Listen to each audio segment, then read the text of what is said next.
How does stress affect our decisions? So in this project, I look at three things. How does stress affect our propensity to take risks? How does stress affect our propensity to be cooperative? And how does stress affect our propensity to be aggressive? This project uses data from a lab experiment where subjects come into the lab and make choices, and we pay them based on their choices. And we have a lab like this at UCL, the ELF, in the Department of Economics. So I'm hoping to get you interested in that type of research as well. Now imagine you're a subject in my experiment. You come into the lab and you see a red-green button and you're told you have to press one. And you're told that if you press the red button, you get 20 pounds for sure. Now if you push the green button, your earnings are dependent on me flipping a coin. So if I flip a coin, it lands heads, you get 50 pounds. But if the coin lands on tails, you get nothing. So this task measures how much monetary risk you like to take. So there's no right or wrong answer here. Some people are going to prefer the red button or the green button, and people who like to take more risks are more likely to push the green button. So that was the first task, and the second task is similar, but it's different. So in this task, you still have the red and green button, but you're going to get matched up with another person in the room, call them Bob. So you can't communicate with Bob, and you're both playing the same game involving a red and green button. So looking at the game from your perspective, if you push the red button, you get 20 pounds for sure, just like in the lottery. But now if you push the green button, your earnings depends on what Bob does. So if you push the green button and Bob also pushes the green button, then you get 50 pounds. However, if you push the green button and Bob pushes the red button, you get nothing. So you could think of this as a cooperation game where pressing the green button is being cooperative. So in the sense that Bob is going to be cooperative and push green, if he's going to do that, then you also want to be cooperative and push green because that's how you earn the most money. So the third and final task is also played against Bob, but the way Bob's choice affects your payoff has now been flipped. So in this game, if you press the green button and Bob also presses the green button, you get nothing. And you only get 50 pounds if you press the green button when Bob is pressing the red button. So this could be thought of as an aggression game where pressing the green button is aggressive. So in the sense that if you think Bob is going to be aggressive and press the green button, your best option is to pick red.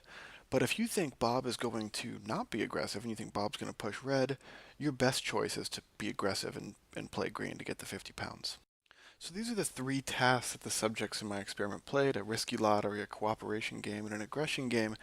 And I want you to think about what you would do in these three different tasks. So I think I would probably pick the red button in the lottery, the green button in the cooperation game, and probably the red button in the aggression game. But remember, the motivation is that I'm interested in how stress affects decision making. So we're going to have a group of people who make these decisions normally in a control group, and we're going to have other subjects make these decisions when they're under stress. So you're probably thinking, Ryan, how are you going to get a bunch of stressed out subjects in your lab? Easy. Turns out subjects get stressed out if you put their hand in ice water and videotape their face. So that's what we did. And we also took saliva samples and we showed that cortisol increases for our stressed subjects. So we know our subjects under stress are actually under stress. So now we have our two groups. We have our stressed out group of subjects, let's call them Carol and Donna.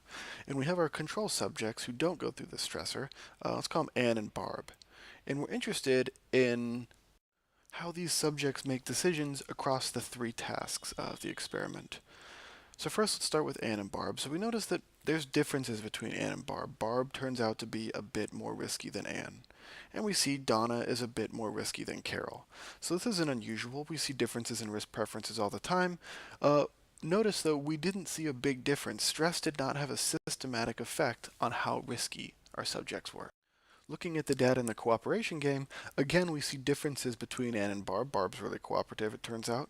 And we also see differences between Carol and Donna, but we don't see a systematic difference between the stressed and unstressed subjects. And we get similar results when we look at the aggression game. Differences across the subjects, but not a systematic difference with our stressed subjects. But our super interesting, sexy result comes with Donna. So look at what Donna did. So Donna made the same choice across all three tasks. It was as if she was blind to the context that made these different tasks different. So in a lottery, in a cooperation game, and an aggression game, Donna made the same choices across all three tasks. So Donna represents about half of the subjects who are in our stress treatment. And what's super interesting is that These subjects made the same decision whether they were playing against a coin flip or a strategic human. Also, they made the same decision whether that decision was a cooperative decision or whether that decision was an aggressive decision.